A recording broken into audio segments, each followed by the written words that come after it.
Welcome to the Coala Studio podcast, where we strip away the fluff and bring you straightforward, honest insights into e-commerce and entrepreneurship. No hype, just practical advice and genuine conversations to help you tackle the real challenges of building and growing your business.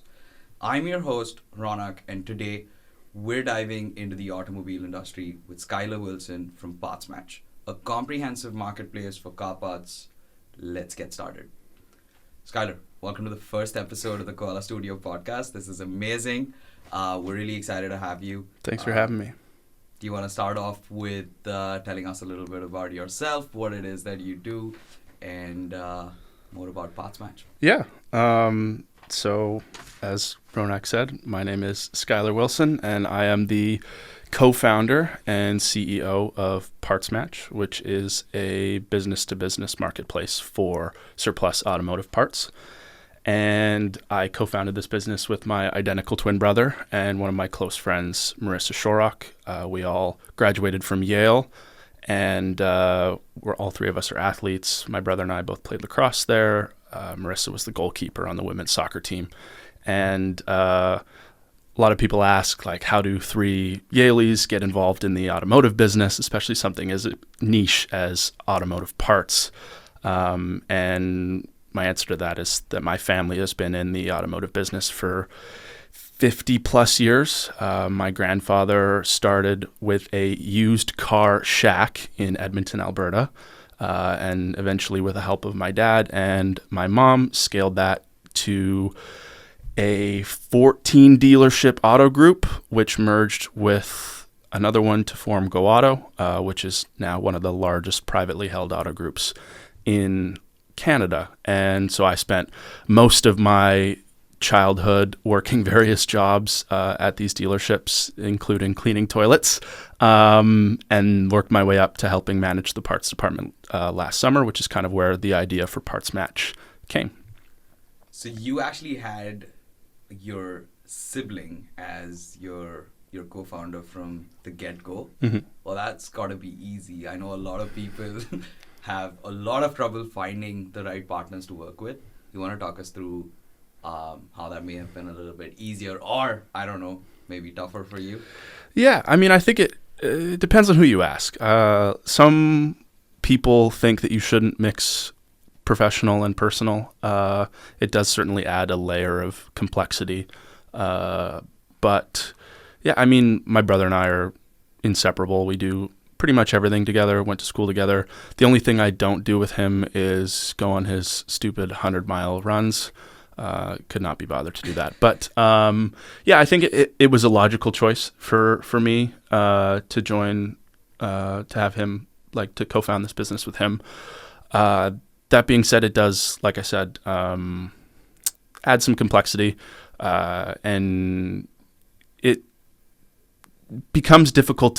can become difficult to navigate, like I versus personal.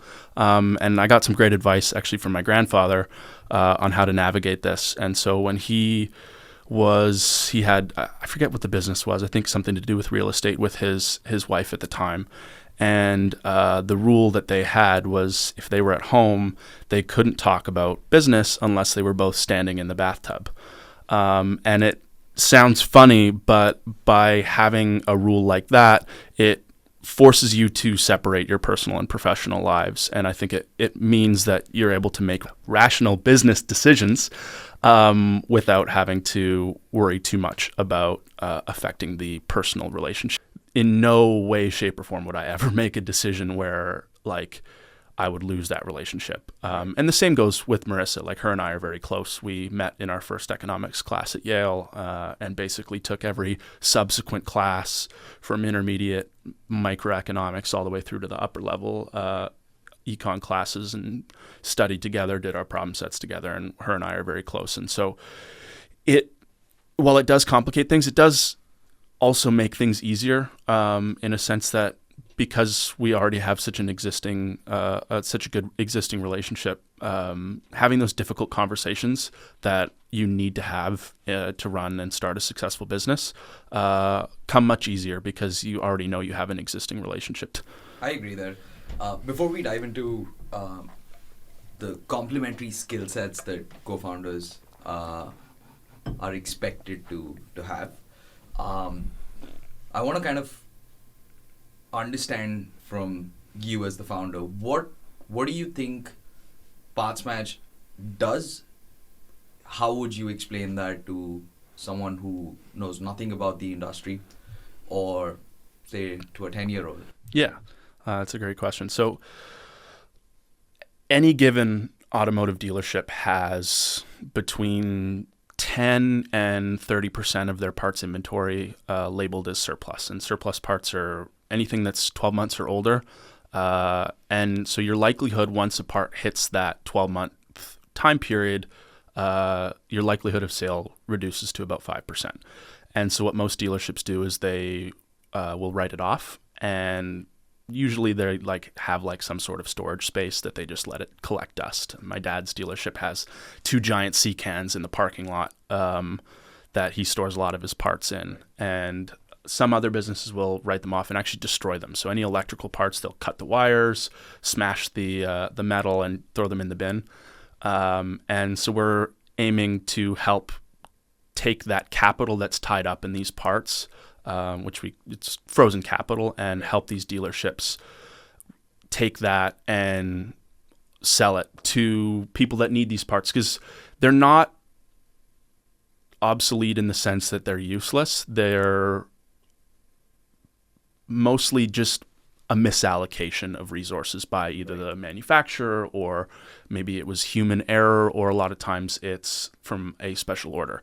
And so what we're doing is creating a single network to help reallocate these parts efficiently across the automotive supply chain. So whether that's to auto dismantlers, collision centers, body shops, repair shops, or people that buy surplus parts in bulk, or other dealerships, we want to help reduce automotive parts waste and help these dealerships, like my parents' dealerships, turn that frozen capital into cash that they can then reinvest back in their business. What was the driving force behind starting this? I know there were a couple of things that you mentioned you're trying to achieve. Number one being, one of them being that you want to reduce the waste that is caused by obsolete parts. The other is helping a business free up their inventory, improve cash flow for them. Mm-hmm. What was that? If you were to pick one, what would be the driving force for you to get into this business? Like, was it from a sustainability point of view more so, or was it from a business aspect? I think the proper answer, or the more popular answer, would be sustainability. Everybody needs to greenwash things a little bit. I think that's a positive byproduct of what I wanted to create. But if to be perfectly candid about it, I wanted to take small businesses like my parents and help them make more money. I know that's not necessarily as noble or moral of a goal as saving the environment, but I had the benefit of watching my parents work really extremely hard for my entire childhood to afford the lifestyle that we have now. And I want to help other entrepreneurs like that be able to be successful. And while their primary business is selling cars, the parts that go into those vehicles are extremely important. And a lot of people don't know, but the service department is the primary profitability driver of an automotive dealership. Wow, that's news to me. Yeah. I would not have known that. Yeah. And so being able to service vehicles quickly and efficiently is reliant on having the correct parts and being able to source them quickly. And it's also the determining factor for whether a car comes into your service center for service or goes somewhere else, right? Because if your parts weight is high, your turnaround time is going to be higher, and no one's going to really want to do services with you. Yeah, and a big driver right now and a big focus in the industry is customer retention, especially for dealerships, because without retaining customers and without having them continually come to service their vehicles at the dealership, their profitability goes down, and a lot of dealerships are facing profitability issues, especially right now with rising interest rates and things like that, as well as like everybody hit a home run during the pandemic in 2021. And I think a lot of dealerships overextended themselves and weren't prepared for the economic downturn that they're feeling right now. Would you say that the parts industry or the exchange of parts in Canada is a challenge because searchability is a big issue? And second, how are you different from a big giant like eBay that's enabling people to not only sell car parts or, boat parts or motorcycle parts, but also other stuff that may be categorized as miscellaneous, for example? Mm-hmm. Yeah, for sure. On the motorcycle side, it's a searchability problem. It's the ecosystem for motorsports is far less or far behind the automotive space. Obviously, because cars are more ubiquitous than motorcycles, at least in the West. I mean, a different story if you're talking about Southeast Asia or India or something like that, where it's probably the opposite. I should say that instead of swapping your engine, you should take a trip over to Island Motorcycle Company and buy yourself a new bike from my dad. I did actually do that. So I know people are going to call me stupid for this. So I actually had a 2017 RC390. Yeah. And then I got a 2023 earlier this year. So I do have one. You bought the new bike, now. Yeah. You just need to worry about fixing the first one. Yeah.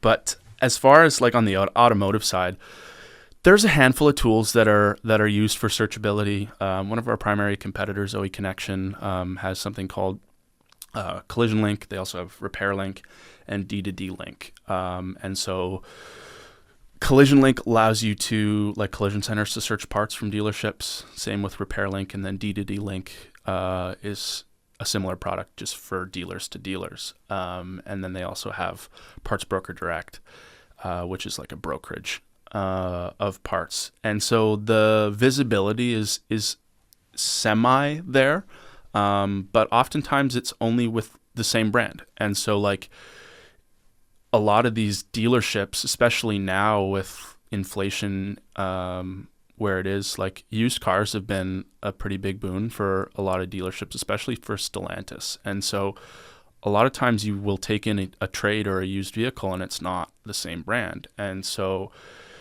you won't actually be able to look up in your dealer management system how to locate these parts. And so you'll have to just call the dealership down the road that is that brand and purchase the parts. Sometimes, depending on the relationship, they'll do it for like cost plus 10%. If you don't have a good relationship, they'll charge you retail, or they might just tell you to kick rocks. And so I think there is a little bit of searchability as well on the automotive side, but it is a far bigger ecosystem than the motorsports side. And kind of the second part of that question, like what makes us different from something like eBay. Obviously, eBay's consumer facing. We're business to business. That's kind of a big thing. While eBay is great in terms of scale and being able to find things, I mean, I would never want to compete on a business to consumer basis with eBay or Amazon. I think that's a fool's errand. But there's an inherent lack of trust there, where like, yes, the part could be perfectly good in the condition that it's represented, but you are buying it from a stranger on the internet. Whereas with PartsMatch, it is an ecosystem of franchise dealers who we vet prior to them joining the marketplace, and business buyers that are using these parts in a business setting. And so there's trust built into the way we've structured our business by creating a single unified network of buyers and sellers, and being incredibly transparent about things like pricing and commission, and not trying to gouge, and really trying to focus on building a strong network, and making sure that we have the right mix of supply and demand, I think is what's going to set us apart. On top of that, I think we're automating a lot of the processes, using AI. I mean, it's every business uses AI now, and we certainly aren't an AI company. But I mean, for a great example of this is the Copilot that we've built, and the reason why I built it is I actually tried to do like what we've done with PartsMatch using Shopify and eBay, and with like limited-ish success. Right. But one of the things that I found that was a huge pain in the ass was uploading the parts. And so even though Shopify has like a bulk upload feature, you still had to handwrite the descriptions. You still had to adjust prices one by one. You still had to adjust quantities if that was something that you wanted to do. How did you get feedback on the current processes that people have at the dealerships, what they find challenging to use? Were there like user experience interviews that were conducted? Like how did you get this insight? Yeah, a lot of it comes from personal experience. Working in the parts department, trying to build the eBay site, trying to build the Shopify site. That's where a lot of the ideas from the Copilot came. Obviously, my parents, my dad in particular, has 25 plus years of experience managing a dealership. When they first started, it was my dad, my mom, and one other guy, Doug Shaw, who's actually on the board for our company as well. And so and he's arguably one of the best parts managers that my dad's ever had, him and a guy named Rick Schumacher, who taught Doug everything he knows. And so a lot of it came from talking with them, bouncing ideas off with them, discussing it with my dad, showing potential customers, pitching it to them, trying to sell it to them before it had even been finished being created. As difficult as that is, I think, and you get a lot of no's, or I mean, everybody's like, "Oh, I need to see a demo. I need to see a demo." It's like, and that's fine. Like, but it's once you start that, like, you get insights into like what these people want to look for. Pricing is another thing, right? So it's important to try and sell it before it's created, because it's a great way to figure out if there's actual demand there, because what you may have experienced as a problem may not actually exist, and so like it is a combination of user interviews, personal experience, and like getting industry experts involved early on in the build process, as well as just like iterating on the idea constantly. I mean, you've done the build and you've dealt with me, and my scatterbrain kind of changes over the course of that bad, for the record. So just to provide some context here, we were the builders of the MVP for the PartsMatch platform. I think it was one of the most straightforward projects that we've done, and not straightforward in the sense of complexity, but straightforward in the sense of processes. I know you really enjoy sticking to a process and being organized. You're very organized yourself, and I strive to be. We try. Even though there was so much feedback that came at every stage, every sprint of the development, it was all very organized, well clubbed together, and there was good back and forth discussion between whether this actually makes sense. There was not a single time where either you or us decided to make a change just like that. I think we thought it through, and we were like, okay, what does the user journey look like? What does the flow of information look like? Are we creating the shortest path for the end user? And that's what I really enjoyed about working on this project, right? Because when you're trying to deliver something awesome, you also need all stakeholders to think of it in that awesome sense. And being a smaller marketing agency, sometimes we just don't have the luxury of picking and choosing who we work with, right? So this has been, I would say it has been a really good experience. Mm-hmm.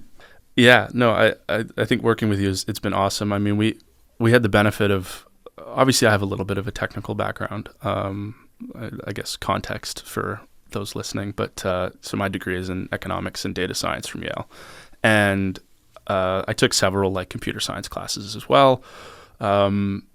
But at the same time, like building a marketplace is a pretty substantial task, one that I would not have been able to do myself.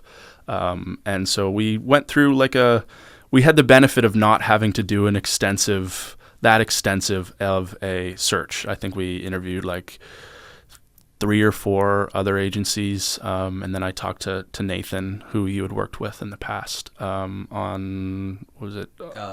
ICANN? Yeah.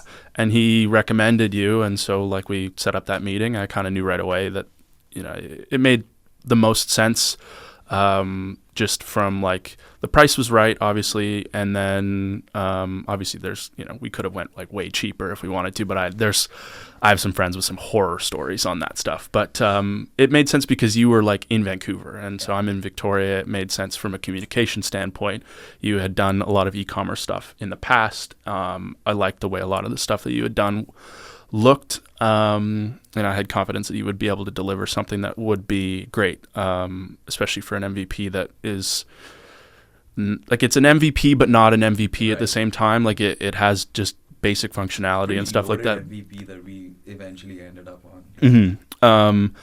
But yeah, it's been, for my first experience working with like a development team, it's been good, and obviously I'm still getting the hang of the whole product management thing, and I like to be pretty hands-on when I'm doing a lot of the stuff. I built a lot of the Copilot. We appreciate that as an agency as well.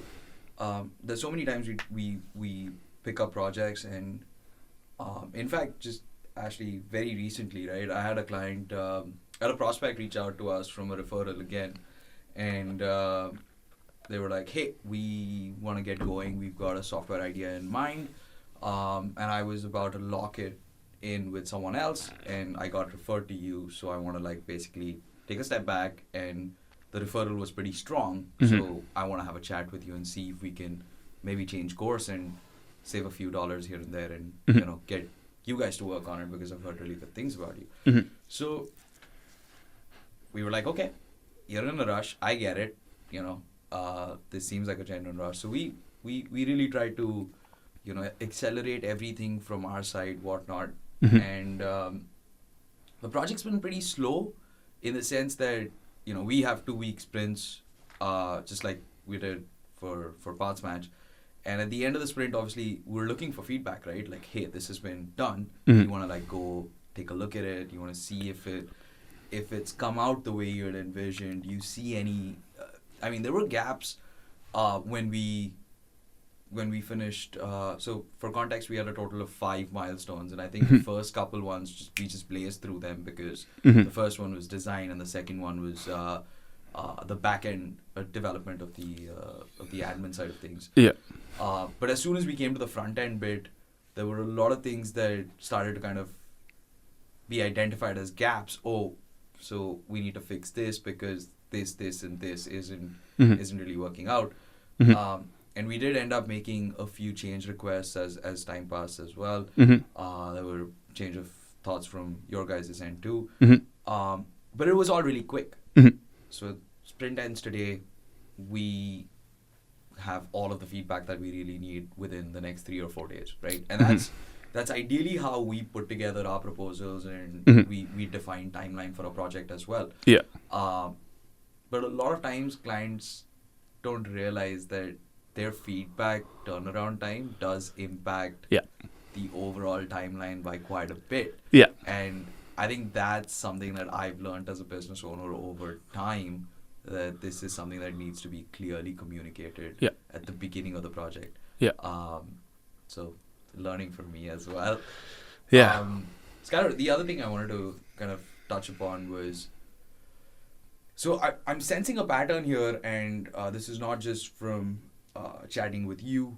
I've spoken to so many of my clients and asked them their origin stories, and how they got into the business that they're in currently. And a lot of them attribute their success and them being in their business to their experience working in that industry, or by virtue of having a family member or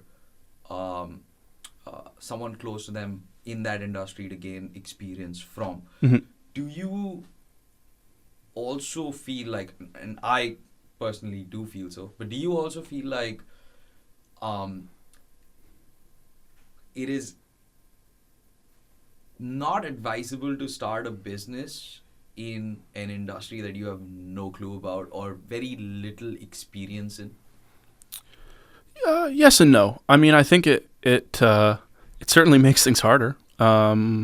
That's for sure. And I mean, like, I grew up around the automotive business and I've worked in it, and I do have tangible experience. But I mean, by all intents and purposes, I'm still a rookie as well. But I think you can get around that lack of experience by consulting with experts. And I mean, you hear it all the time, especially in the startup space, is talk to customers, talk to customers, talk to customers. And it's like, you can't really stress that enough. As difficult as like outbound sales might be for an introvert like myself, like being receptive to feedback and asking the right questions is really important. And I mean, if you see a gap, even if it's in an industry that you aren't necessarily familiar with, go after it, but do it from the perspective of, I know nothing about this and I want to learn as much about this before I start building something. The last thing you want to do is build a product that nobody wants. And the best way to do that is by choosing an industry you know nothing about, building something without asking any questions. Yeah. So when we spoke about it earlier, like, I tried to sell PartsMatch to people like dealers and other like surplus buyers and collision centers before it was even done. And all of them told me the same thing. We need to see a demo. But at the same time, like, when they tell you we need to see a demo, like, that's a no right now, but it's not that's a no in the future, yes. Right? Like if it was a no right now, they would have been like, no, fuck out of my office. Like, yeah. And so like, I think that's really important. And like, the internet is a vast place, right? And you can do a lot of research beforehand to figure out, okay, who are the competitors? What do they do well? What do they not do well? And obviously you shouldn't necessarily focus on your competitors or obsess over them, but it is important to know who you're up against because especially if you're a startup like us where you have big players that already exist, like, you got to be willing to fight tooth and nail for every customer, for every transaction, and it is an uphill battle for sure. And you just kind of, it's tough for sure. And you certainly make it harder on yourself by not having tangible experience. But I wouldn't necessarily advise against it. I think I try my best to be an optimist, and I think more people, especially in my generation, should try and build something. But it is important to know, like, 90% of the time it fails, which is okay. Like, failure is a good thing, in my opinion. Like, it's something that I've experienced a lot through sports and life in general. I think it's so important to build resilience, to get told no, to be turned down, to be rejected. And like, there's no better way to do that than trying to start a business. And you just have to be really resilient, especially if you're targeting something that you may not have tangible experience in. Where it becomes a little bit of a disadvantage is in your network and your connections. So like, for example, with me, like, we could launch PartsMatch anywhere in North America if we wanted to. And a lot of people are like, well, like, you went to Yale, why not build it out of New York or something like that, where like the Yale network is pretty robust. And the reason is like, I grew up in Edmonton. My parents built their business in Edmonton. So we have about 350. Yeah, exactly. It's a home turf advantage. Yeah. I have 350 dealerships in my parents' network that we can tap into to get this thing off the ground. And you don't necessarily get that unless you're building in an industry that you have connections in. I would second that. I think home turf advantage is real. Mm-hmm. A lot of people, okay, so just going to take an example from my business, right? I know you do a lot of like or you have done a lot of cold calling where you've, picked up the phone, just had a chat with random people on the other side, asking them questions about, how their dealerships operate, how their service centers operate, would they be interested in the product that you guys are building, whatnot. Mm-hmm. We've had multiple conversations about this, and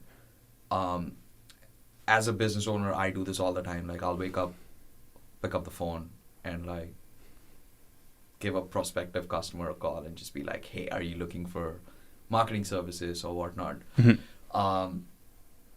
And a lot of the times, people are just very kind. I want to get that on the record, because 90% of the times when I talk to people, they go like, wow, you do cold calling? I'm like, yeah, I do cold calling. Everybody does cold calling. Every successful business requires Mm-hmm. some sort of cold outreach. Ads can get you as far as they can. SEO is great. I run a digital marketing agency. We focus on everything digital e-commerce, but nothing beats a good old-fashioned, pick up the phone and call the person, go see them in person and talk to them, right? And I think the home turf advantage for me works really well as well, because a lot of times I will pick up the phone and call someone in the US, for example. I will get a lead in from the UK. Mm-hmm. And then there are times when I just call up people in Vancouver, right? Businesses in Vancouver. And it's so much easier to close on a business in Vancouver because they're like, oh, you're local. Why don't you come have a coffee chat with me? Yeah, I know it made a big difference for us as well. Absolutely. Yeah. And anywhere you have home turf advantage, you should. Any business that can leverage that, you should be leveraging. There's so many big companies that came out of smaller states, smaller cities in Canada and in the US. And eventually, I think when you get big enough, it doesn't matter where you are. Yeah, one of my close friends that I went to high school with, like, he's a real estate developer now. And he started out by going to houses that were on properties that he thought he could subdivide, and knocking on their door and saying, hey, are you willing to sell your house? Which is insane. Guys, this is a reminder to cold call. This is your validation. You can cold call me too. I will not be rude to you. Yeah. I know we wanted to talk about venture capital, yes. And I could talk about that for a while here. Like, there's this glorification around raising a bunch of money. You watch The Social Network, and it's Mark Zuckerberg showing up to a meeting with investors in his robe or whatever, and there's this glorification around raising a bunch of money and things like that, and it's a little bit counterintuitive. Don't. I thought there was more of an explanation coming there. No. Yeah, don't. If you can avoid it, don't.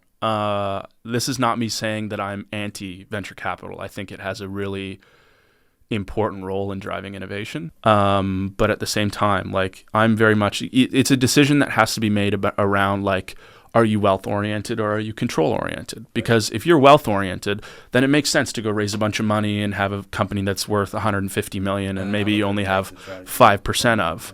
But if you're more control-oriented, then it makes more sense to have 30% of a company that's worth far less. Right. But you get to control how the business is directed, things like that. You're not beholden to investors or a board. And then I think you also have the benefit of building a business in a little bit more, not that VC-funded businesses are unsustainable, but there is this like sort of unsustainable drive for further and further growth. Otherwise, you're kind of failing. If you focus on traction, if you focus on your customers, if you focus on building a product that's incredibly valuable, even if it's just for a small subset of users at the beginning, then the capital will come, whether it's in the form of revenue or investments. But I think what I want to kind of close on is that there is this like glorification of raising money, and it's perpetuated on LinkedIn, and you see all these people that are like, oh, like my company raised a $3 million seed round and we're in Y Combinator and these A-list investors are investing in my company, and like not that all of that's bullshit, but a lot of it is like it doesn't show or highlight like all the sacrifices that people make on a daily basis. There's caveats to it as well. I mean, I do this as a business owner at times to pacify myself, right? We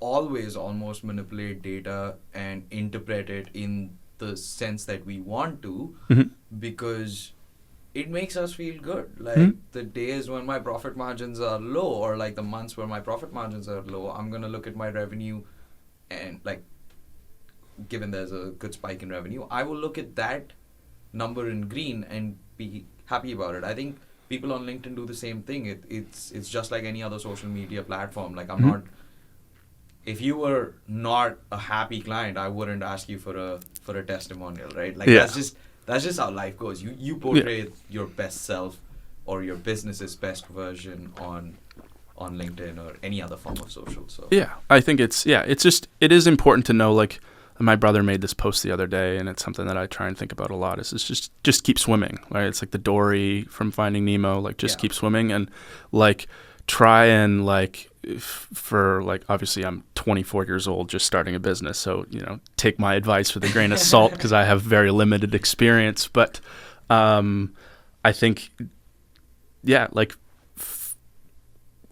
it's stay optimistic, be resilient in the face of rejection, but at the same time, listen. Like it's very easy to like get told no 100 times, and just continue bashing your head against the wall. But there's decisions that need to be made on like where to pivot and what's good advice, what's bad advice, and like,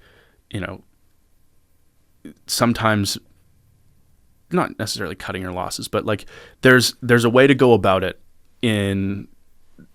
that's like both resilient but also smart, where you're listening to your customers, you're listening to the feedback that you're getting, and the signals that are there, but also like one no from an investor is not going to make or break your business. One day where you don't feel like working 12 hours and you need to take a break is not going to make or break your business. Taking a weekend off is not wasting 23.7% of your working week, like some people on LinkedIn like to claim. Doing your 4 a.m. 2-hour workout, cold plunge meditation, working from 8 to 2 in the morning and doing it all over again is not a sustainable way to build a business. And what works for them or what works for some might not work for others. Not everybody's going to be Jensen Huang working from 5 a.m. till midnight. Not everybody's built like that. And there's probably some hyperbole there as well. I think we're almost at the end of time. There's so much more that I could ask you, and we'd love to know. I feel like this is a good segue into asking you for a follow-up episode. I'd love to, and maybe at some point once the MVP is out, we'd love to have you back and chat more on the AI side of things on the platform. I would have loved to talk about that. So we'll have to do another follow-up thing. I think it's going to be a really busy, well, hopefully, fingers crossed, a really busy couple weeks with the launch. And maybe we can do the next one in Edmonton. Yeah. It has been a while since I was last there. So. Yeah, other than, I don't know, West Edmonton Mall maybe, or the Oilers, like there really isn't a reason to go there, especially in the winter. But I thank you so much for having me on. Yeah. This has been awesome through and through, like, working with you, having you on the podcast. It's always a good learning experience for us. And if you're watching or listening, make sure to subscribe, give it a like.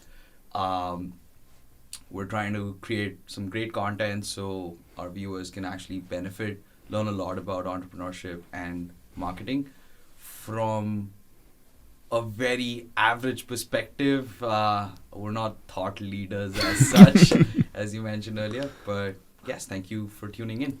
Yeah, thank you.